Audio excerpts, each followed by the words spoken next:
So very good morning, very good evening, each and everyone. So today my topic will be all about infection prevention and control in the fight against antimicrobial resistance. So as you all know that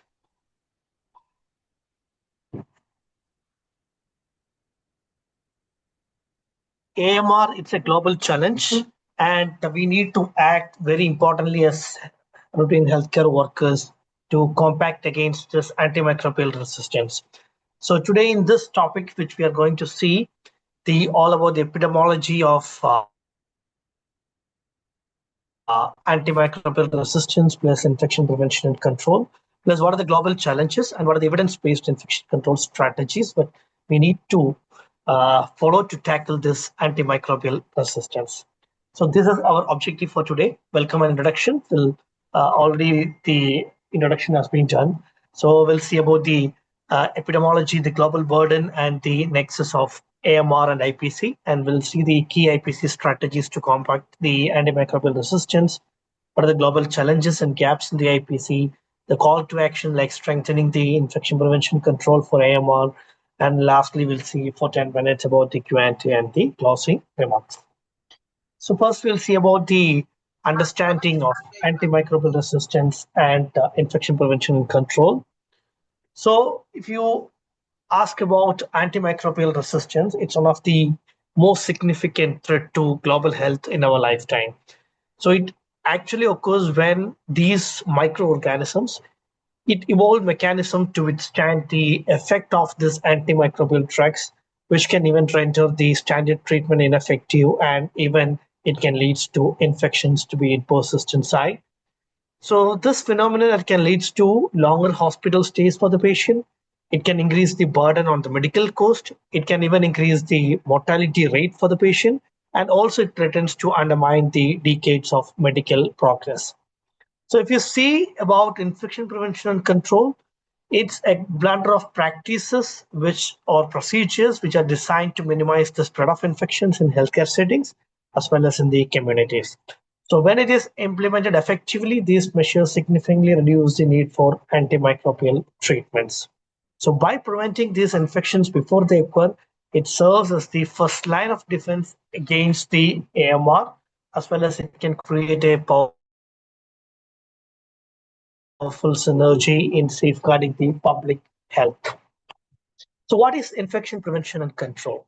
So it's a specialized discipline, or it's an epidemiological sub-discipline, which is mainly focusing on preventing the nosocomial or the healthcare associated infections that can occur during medical care or that can occur even during hospital admissions. So it's also a public health within the healthcare facilities, like similar to public health initiatives, which are practiced primarily within the healthcare delivery systems. In case IPC applies into the population-based approaches to specific healthcare environments like hospitals or any primary, secondary, or tertiary care settings. And next is all about the evidence-based practice mode.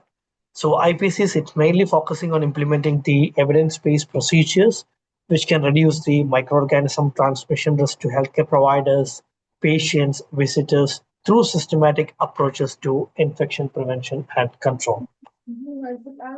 So if you see a brief history of infection prevention and control, it already starts in the pre-1800s, where early civilized development of rudimentary wound care practices, hand hygiene practices, without the exact understanding of the microbial cause of infections. So an outline of infection control has been started, or research based on that has been started in the pre-1800s.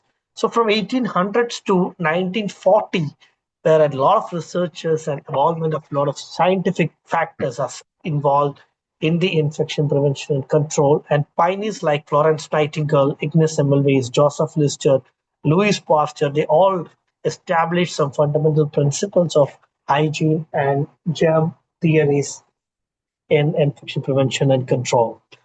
So if you see about in 1940 to 1970, it's actually where this antibiotic era has been started. And we can see outbreaks of staph aureus were identified during this time. And a need of formal surveillance programs or infection control committees were emerged during 1940 to 1970. And from 1980 until now, like around 2025 or 2026, the focus has been shifted to HIV prevention, hepatitis prevention, antimicrobial resistance, pandemic preparedness, as well as integrating infection control into broader patient safety initiatives.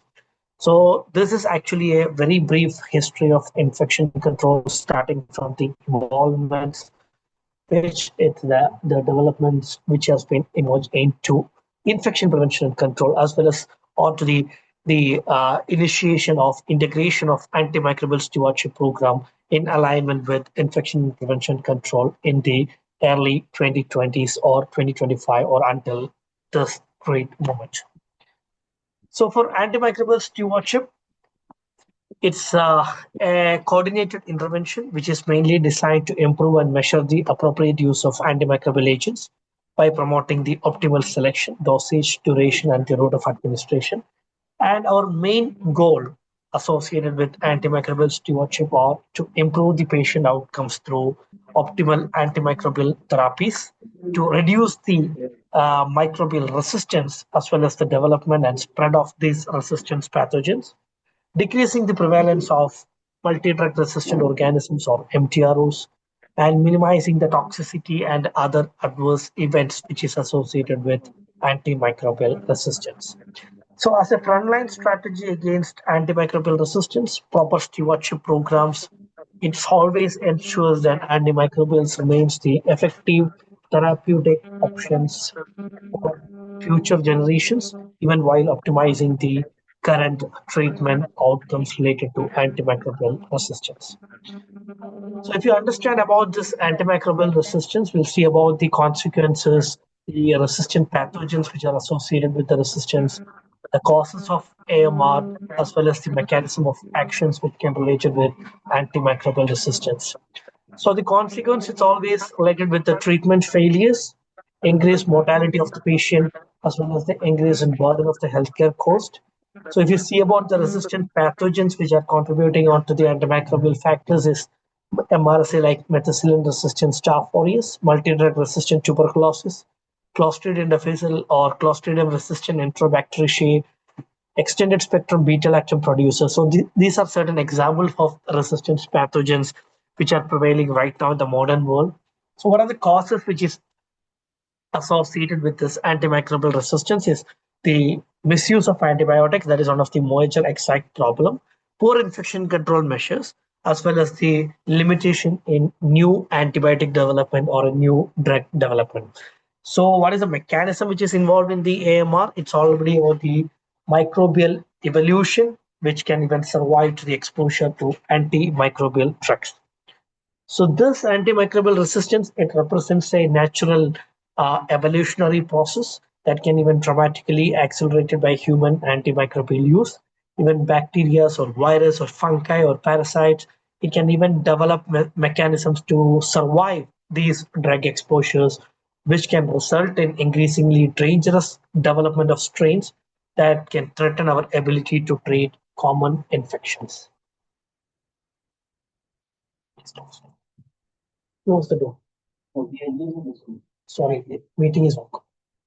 Yeah. Yes, yes. Oh, this is not over.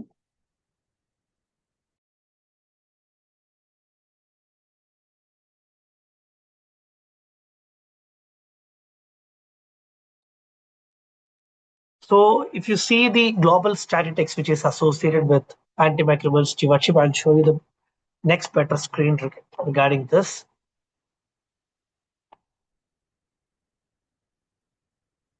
So if you can see the global burden which is associated with antimicrobial resistance, 1.27 million is the yearly death which is associated with antimicrobial resistance.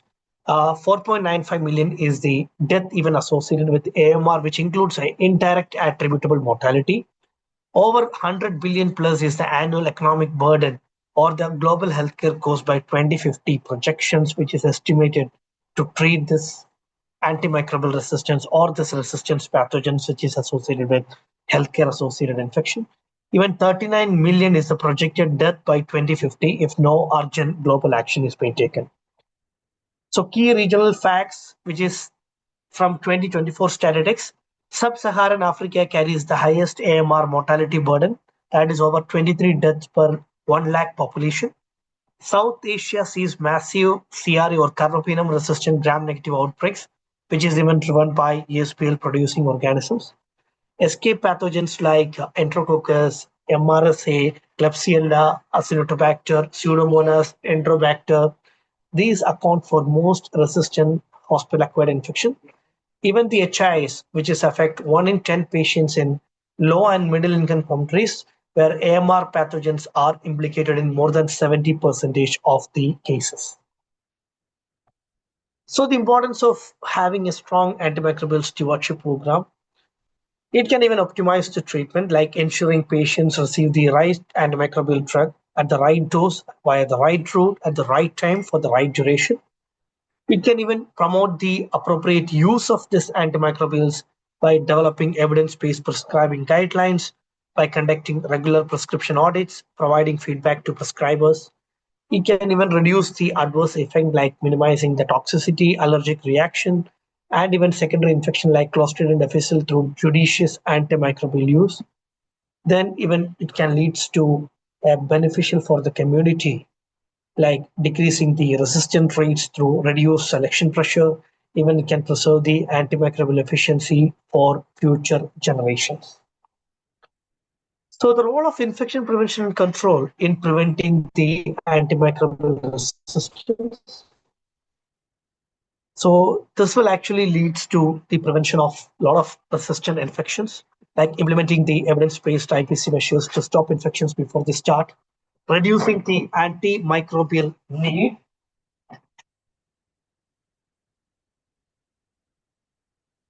like fewer infections means fewer prescriptions or less selection pressure of these antibiotics, preserving the drug effectiveness, like maintaining antimicrobial efficiency for the future generation, and the limit resistant pathogens, like it can even prevent the spread of existing resistant organism between the patients.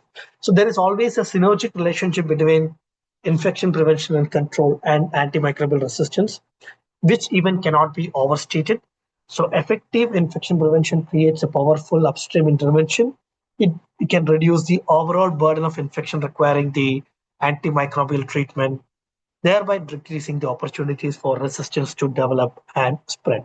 So this role of infection prevention and control in preventing the AMR, it's actually a global strategy which need to be implemented from the upcoming generations, which can even tackle these resistance pathogens, because always infection prevention and control contributes to a major factor in preventing this antimicrobial resistance, as well as preventing the future evolvement of these resistance pathogens. So continuing importance of IPC in tackling the AMR, it can lead to reducing of hospital-acquired infections, because HAIs are the major drivers of antimicrobial usage, because once patient is getting admitted in the hospital, if he develops any hospital-acquired infections, automatically there is use of antimicrobial agents into action. So each prevented HAI eliminates the need for antimicrobial therapy, and it reduces the selection pressure that can promote the resistance. So the limiting of pathogen spread, that is very important, because proper IPC measures, it's always contain already resistant organism. It can even prevent the transmission between patients and throughout the healthcare facilities, communities, and across the borders. Then next is about enhancing the patient safety. So robust IPC practices, it protects the vulnerable patients from preventable infections. It can reduce the morbidity, mortality, as well as the healthcare associated cost, which is even difficult to treat these resistant infection. Then finally about reducing the overusage of these antibiotics. So by preventing all this hospital-acquired infection, or this reduces the prophylactic as well as the empiric antibiotic prescriptions, which can slowing down the resistant development while preserving the drug efficiency.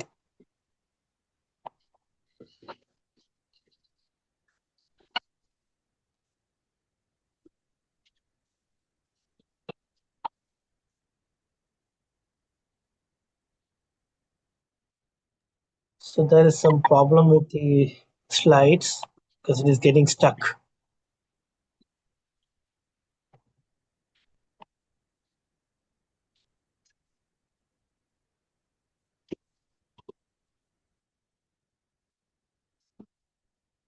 I'll do a stop sharing and I'll rescreen again, okay? All right. Apologize for the delay. Okay, no problem.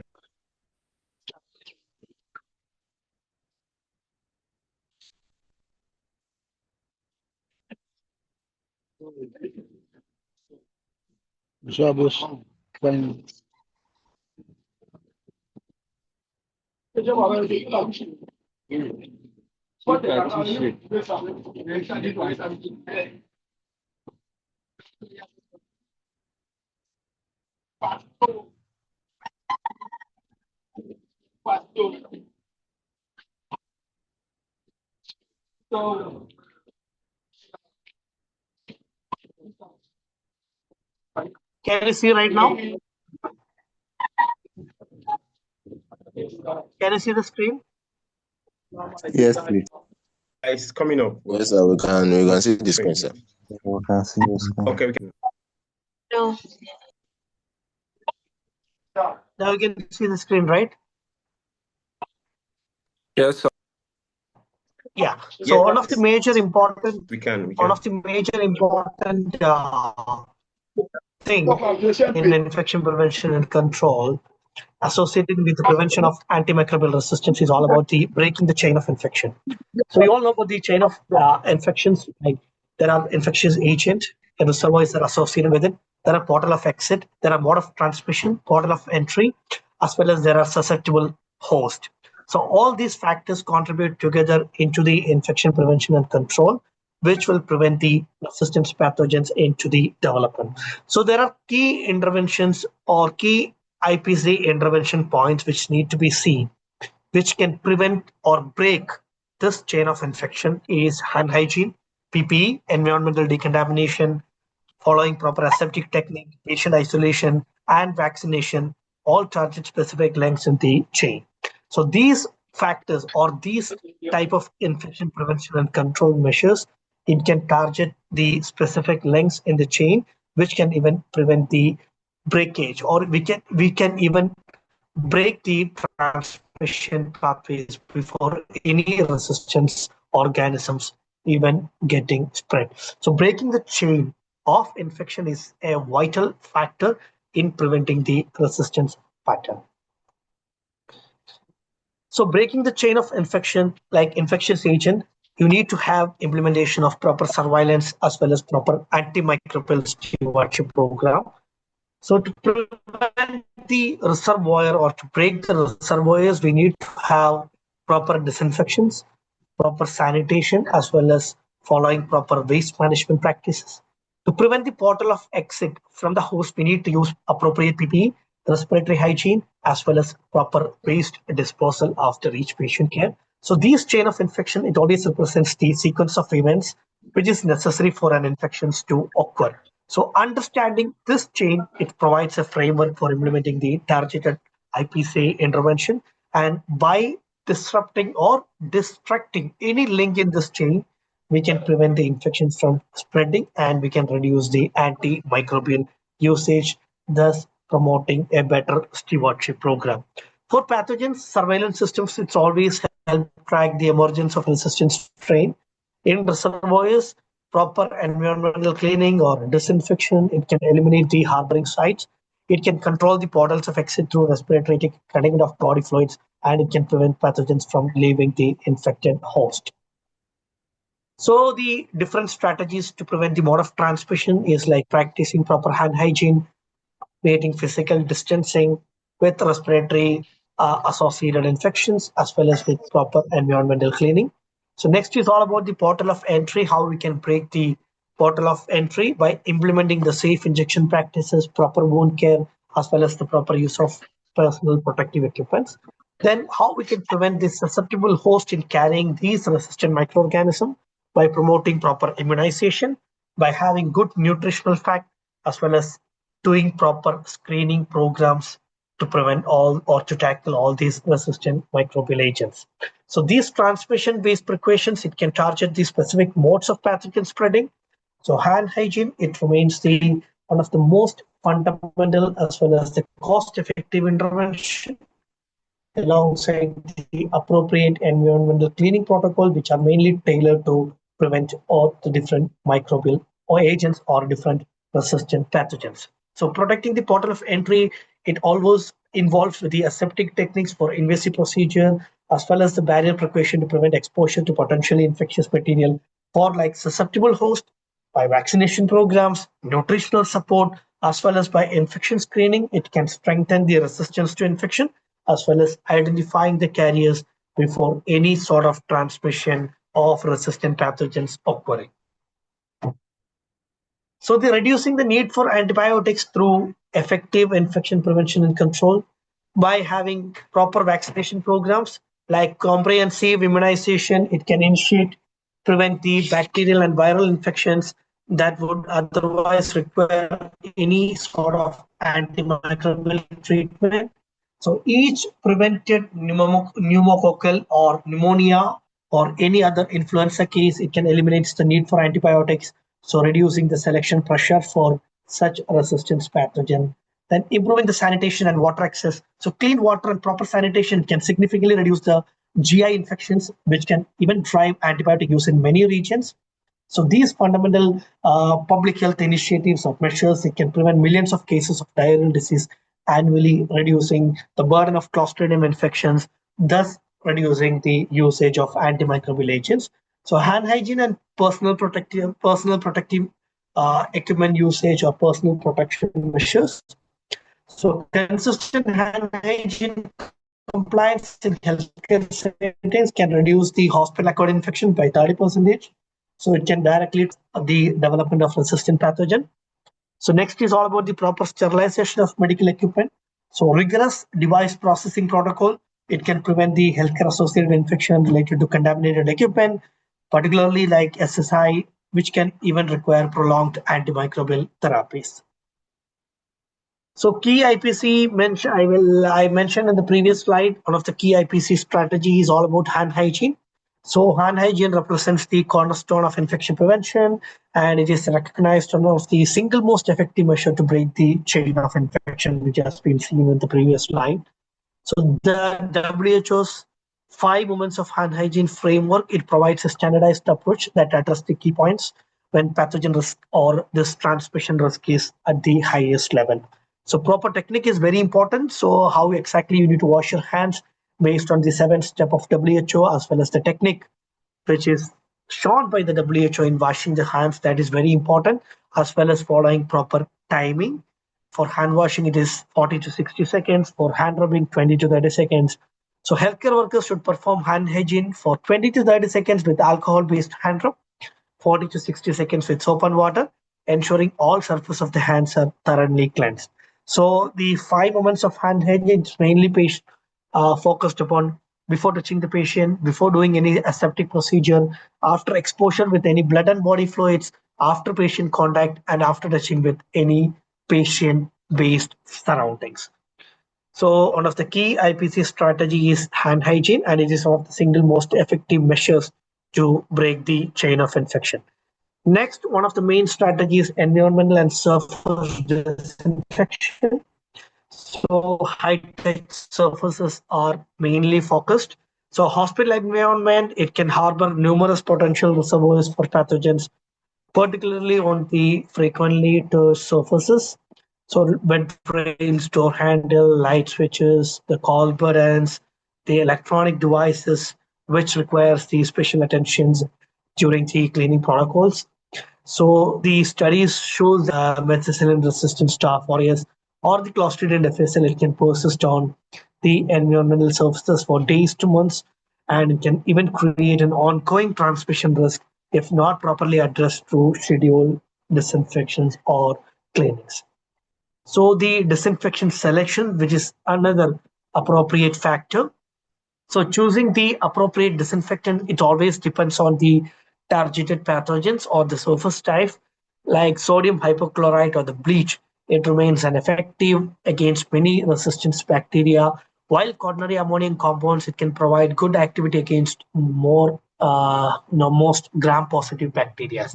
For Clostridium difficile spores, only sporicidal agents like high concentration of bleach or even hydrogen peroxide products can demonstrate reliable efficiency. It can highlight the importance of pathogen-specific cleaning approaches. So the most is important in cleaning. So thorough fluorescent markers usage or even ATP bioluminescence or microbial sampling, it can help identifying the gaps in cleaning practice, and it can even contributing to pathogens transmission. So implementation of standardized checklist or environmental cleaning bundles has been shown to reduce the contamination as well as the subsequent HA rates in multiple studies. So environmental and surface disinfection in healthcare settings is yet another factor which can even prevent the transmission of this resistance pathogen and can even contribute the proper infection control measures when it comes to tackling antimicrobial resistance. So the next important aspect is the transmission-based precautions like contact, droplet, airborne. So if it comes to contact, so used for pathogens spread by the direct or indirect contact. Examples are methicillin-resistant Staph aureus, vancomycin-resistant Enterococcus, Clostridium difficile, or any other multi-drug-resistant gram-negative organism. So for these contact precautions to tackle, we require gloves and gown for all patient interaction, and we need to have a dedicated or disposable equipment whenever possible. So when it comes to droplet precaution, used for pathogens in respiratory droplets like influenza, pertussis, Neisseria meningitis, which can cause meningitis. So we require surgical mask when within 3 to 6 feet of the patient, and a private room or cohorting of the similar infection case are mostly recommended in this case. So if it comes to airborne transmission, it is used for pathogens rather. So for this airborne precautions, we can use for pathogens spread via like small airborne particles. For example, it is TB, measles, chickenpox, SARS-CoV. All these groups comes under the airborne transmission. So it requires the N95 respirators, or even it requires the negative pressure rooms. So stringent visitor restrictions as well as the transport protocols are much important in case of airborne precautions. So this timely implementation of all these transmission-based precautions is very critical, as well as the laboratory confirmations of these things which can lag behind the clinical presentations is also an important factor. So precautions must be initiated based on the clinical suspicion, as well as it should be maintained until the infectious etiology has been ruled out. So all this contact, droplet, airborne transmission, it plays a vital role in preventing these transmission-based agents or these resistance pathogens in a healthcare settings or even in a community setting. So the safe handlings of medical equipment and waste practice, this is very important. So proper sterilization techniques are very important. Safe disposal of sharp instruments is important, as well as the segregation of waste. So in case of segregation of waste, we need to have a color-coded waste system, which can even distinguish between general waste, infectious waste, sharp waste, chemical waste, as well as the pharmaceutical waste product. Even proper segregation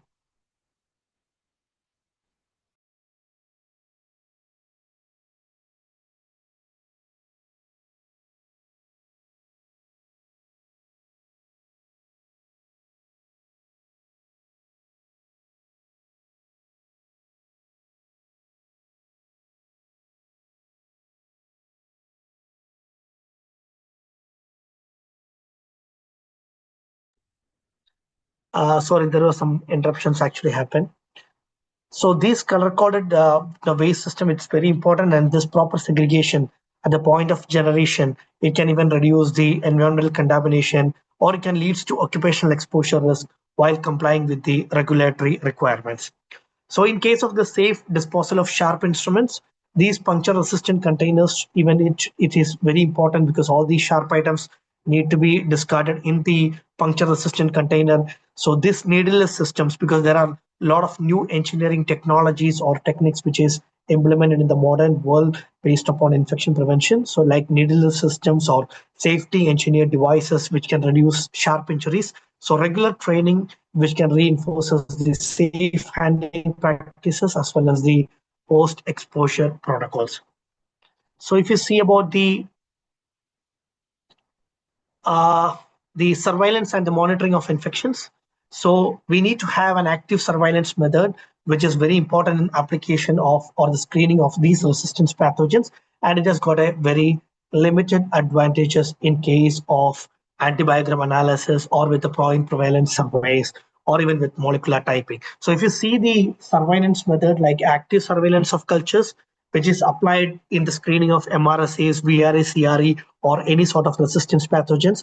So the advantage which brings it is identifying the asymptomatic colonization before the transmission occurs. So if there is an antibiogram analysis, which is as part of surveillance aligned, it can even tackle the resistance patterns facility-wide. So it will lead to the empiric therapy guidance as well as detecting the emergency resistance pathogen. So if you see about the point prevalence surveys, it can lead to the periodic facility-wide infection assessment. It can lead to the provide snapshotting of the infection burdens and trends. So if you see about the molecular typing or the surveillance method, which can lead to the outbreak investigation, it can lead to again establishing of the transmission links between the cases.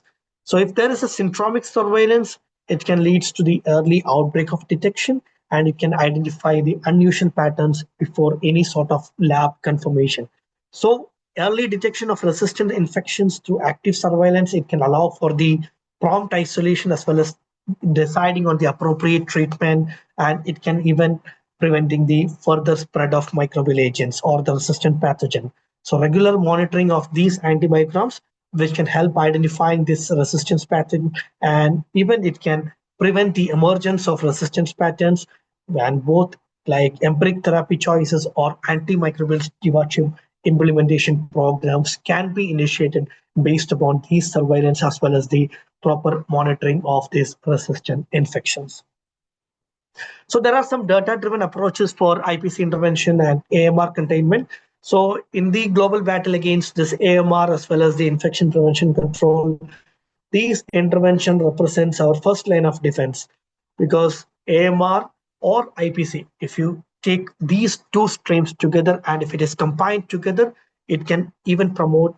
There are certain interventions which can represent as the first line of defense against these resistant pathogens. So this presentation explores how data-driven approach can strengthen these efforts while addressing the critical challenges in the implementation and policy of antimicrobial stewardship program.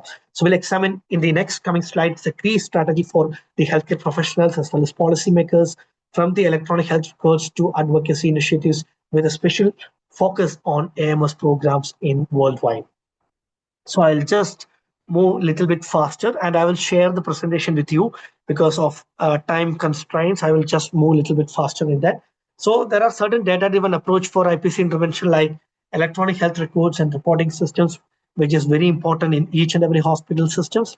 Then we need to have a proper AMR surveillance program, as well as we need to have a proper feedback mechanism for IPC compliance. So the addressing challenges and gaps in infection prevention and control, like national IPC guidelines program, because many countries in the world, it can lack standardized policies and guidelines related to infection prevention control, as well as with antimicrobial stewardship program. Then inconsistent implementation, because there are a lot of variabilities which is across the healthcare settings, which can lead to inconsistent implementation of antimicrobial stewardship program. Then there are limited regulatory enforcement, which can lead to poor compliance with the monitoring mechanism for this antimicrobial stewardship program. So the effectiveness of infection prevention and control is always undermined by the significant policy gaps associated with each development countries. So many low and middle income countries, it can operate without any comprehensive national infection prevention guideline. So it creates inconsistencies in practice standards across the different healthcare facilities.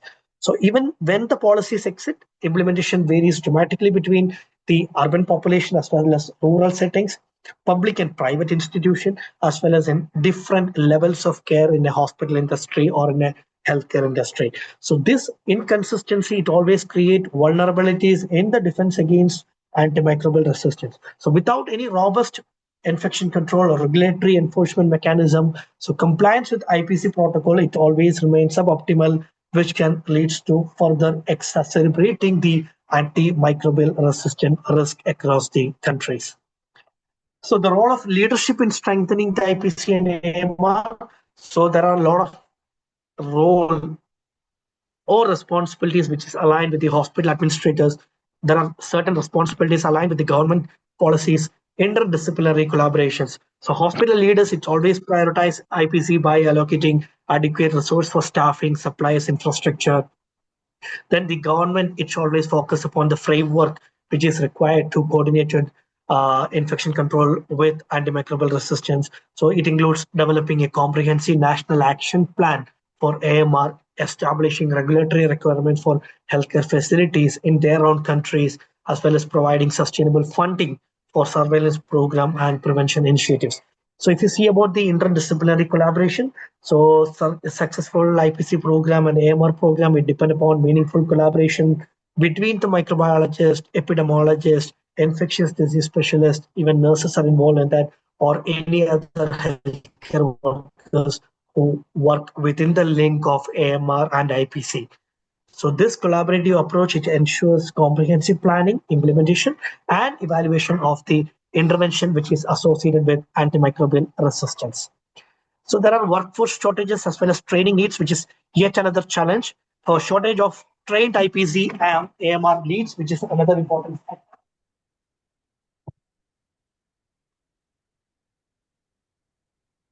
So these global surveys, it reveals the significant gaps in specialized infection control personnel around the world. So getting a specialized infection prevention or an infectious disease consultant or specially trained antimicrobial stewardship expert, it can lead to insufficient staff ratios, particularly in resource limited settings where AMR burden, it can lead to a highest level graph. Then fundings and incentives for IPC and AMR roles. So sustainable financial mechanisms are much needed to support these dedicated IPC positions and AMR stewardship program. So career development pathways and professional recognition, it can always encourage more healthcare professionals to specialize in these type of critical field, which is much important in upcoming years, and need for continuing education. So ongoing training programs like hand hygiene, proper PPE usage, and surveillance methodologies are much essential. So healthcare workers require regular updates on emerging pathogens and evolving best practice to maintain proper infection control. So the call to action, strengthening IPC for AMR containment. So we need to be adhering to the hand hygiene practices, following antimicrobial stewardship guidelines, educating patients on preventive measures. So especially in case of antimicrobial stewardship guideline, all the physicians or the healthcare practitioners, they should prescribe antibiotic only when clearly indicated at appropriate doses and for the correct duration. So implementation of these facility-specific antibiogram can guide to embryonic therapy as well as improving the prescribing practices. So adhering to this hand hygiene practice, these healthcare professionals must consistently follow the WHO's 5 moments of hand hygiene. So proper hand hygiene remains the most cost-effective intervention, which can lead to prevention of healthcare-associated infection and limiting the AMR spread.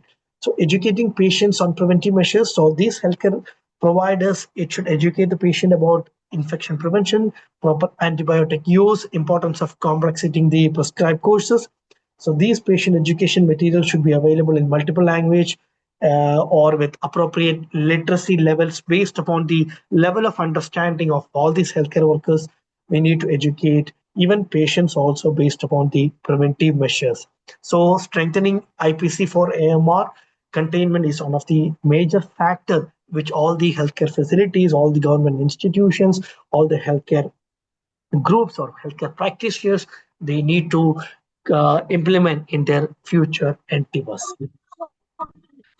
So the advocacy, community engagement, and global collaboration is very important. So like World AMR Awareness Week, which need to be celebrated or held annually 18 to 24 November every year. So all healthcare workers should participate or lead local campaigns and use awareness fight AMR platform.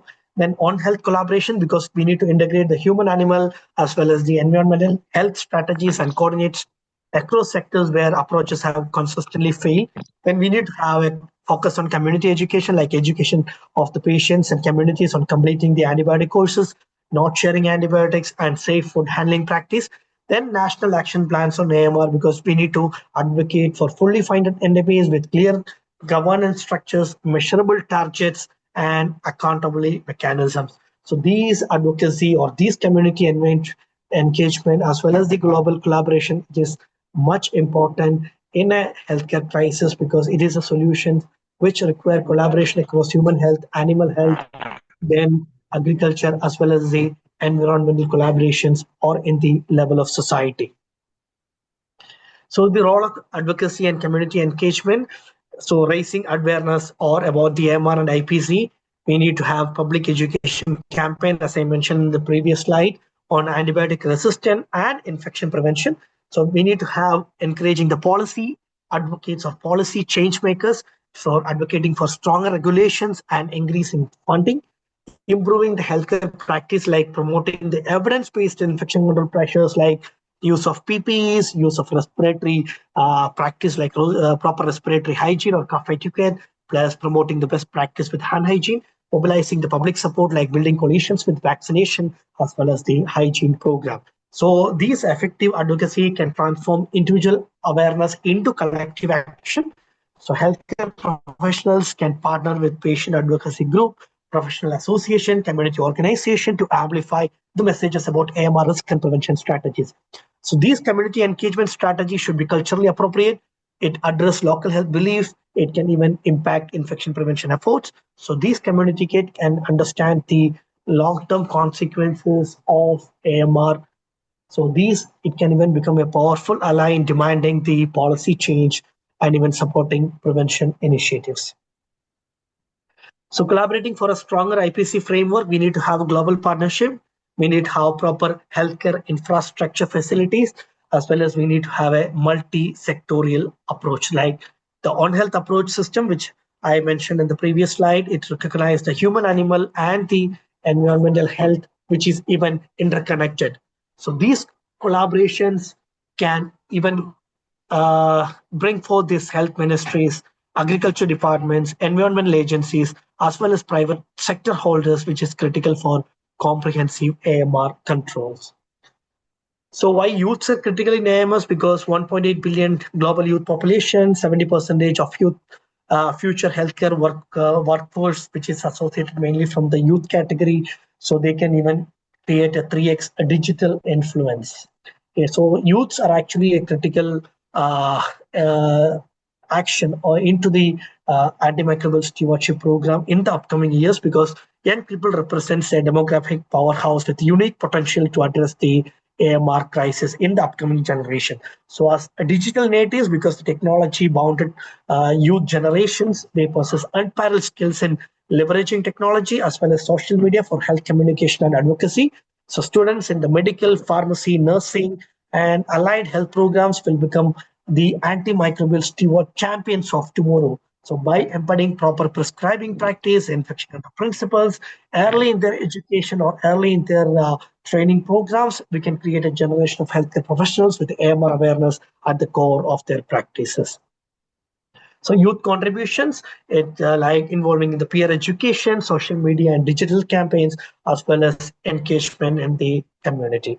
So even youth can also participate in the research participation, citizen science initiatives, because youth-driven data collection efforts expanding our community antibiotic usage practices. So these projects can leverage smartphone applications, online platform to get real world data on antimicrobial consumption, as well as the prescribed or perceived effectiveness on the use of antimicrobial agents. And lastly, about the surveillance program, because healthcare professionals, they always plays a vital role in hospital as well as community surveillance program. So they monitor antimicrobial usage trends. They can track the resistance patterns based upon the antimicrobial use. It can even contribute to early warning system for the emerging resistant pathogens. So digital literacy among the youth, it can enables the effective utilization of electronic surveillance tools, plus it can lead to the data analysis creation platform where we can have a proper surveillance program to tackle all these resistant pathogens, and we can able to create a proper stewardship or an effective stewardship program in the upcoming generation. So youths as policy advocates, they need to understand the policies. The knowledge of global framework is important, as well as the national action plan implemented for the government setups. they are actually creating an influencing decision maker guide where youth-led petitions, policy proposal for antimicrobial resistance to the government said to implement proper stewardship program or national guidelines, participation in the global forums like contributing into international AMR discussions. So even youth can involve in the case studies where young advocates for AMR awareness. It's a global platform. And this international network of students has established chapters in 45 countries, conducting community education program that has reached over 100,000 people. So they have multilingual materials which can focus on appropriate antimicrobial usage that has been adapted for diverse cultural contexts. Then university-led antimicrobial stewardship program, global youth AMR program. So these are certain youth engagement which is happening in the world right now. So the challenges faced by the youth in implementation of stewardship is only about the resource limitations, engagement barriers are there. So there are underrepresentation because youth perspective frequently, overlooked in policy discussions and proper program development because we need to have a mandated youth representation on AMR committees. They need to have mentorship programs connecting students with established leaders because right now they mainly focus upon, they have difficulty in mobilizing the peers who may not recognize the AMR as a pressing issue or those who can't understand AMR as a competing priority. So framing AMR in relevant context like it's one of the major global threat. So we need to have more focus on antimicrobial stewardship program. So incorporating the engagement strategies from the social medias, from the social marketing into the technology bound, which can one of the engagement program that youth can lead. So development of free accessible online resources can be developed by the youth and grant programs specifically for the youth-led AMR projects, which can create a barrier onto the resource limitation which is presently in the current modern world. So to conclude, so youth powered solution for AMR containment. So they need to much focus upon the education, advocacy by influencing the policy and practice change. They need to have a proper innovation by developing creative AMR solution. They need to be much involved onto the research by contributing to the scientific understanding. So these research engagement, it can lead to the response, global response to this antimicrobial resistance. So by investing in the young professionals and students, now we can cultivate the next generation of AMR champion who can bring fresh perspectives and sustain commitment to this critical challenge in the world. So the time of action is now. So we can call on healthcare institution, we can engage on government facilities and international organization to meaningfully include this youth voices in AMR policy development and implementation. So together we can build a future where effective AMR remains available for future generations to come. So the key takeaways. So AMR is an existential threat. IPC is the primary defense because effective infection prevention reduces HAI rates by 30 to 70%. Hand hygiene alone can prevent up to 50% of resistant infection.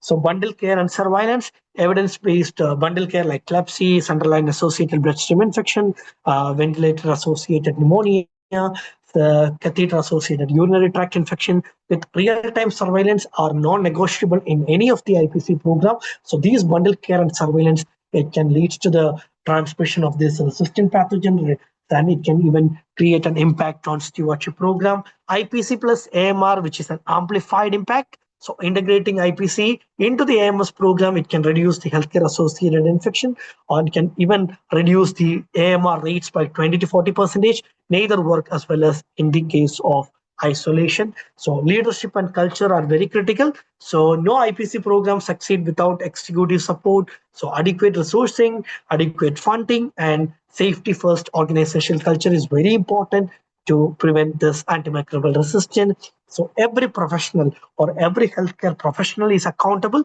So AMR containment, it always starts with individual daily practice like hand hygiene, PP compliance, culture before antibiotics, as well as proper stewardship. So these are the key takeaways which can even contribute to the prevention of antimicrobial resistance and promoting proper stewardship program. So together we can contain the AMR, and infection prevention is not just a department, it is actually a culture. So by this we came to the end of the presentation. So actually, I am in a bit hurry because right now I am involved in yet another program. So if you have any questions or queries, you can do one thing. You can take my email address. You can get back me through the email address, so I can even reply back to your all your queries, and even I can share my presentation also, so you can go through the presentation in detail. So if you have any further concerns or queries related with AMR or integration of IPC into the AMR, you can get back to me. So thank you so much for time. Ma'am Taiwo is here, Idayat, and all the representatives of the Next Gen Stewardship Program, as well as all the participation and all the new batch students. So thank you so much. Back to Taiwo.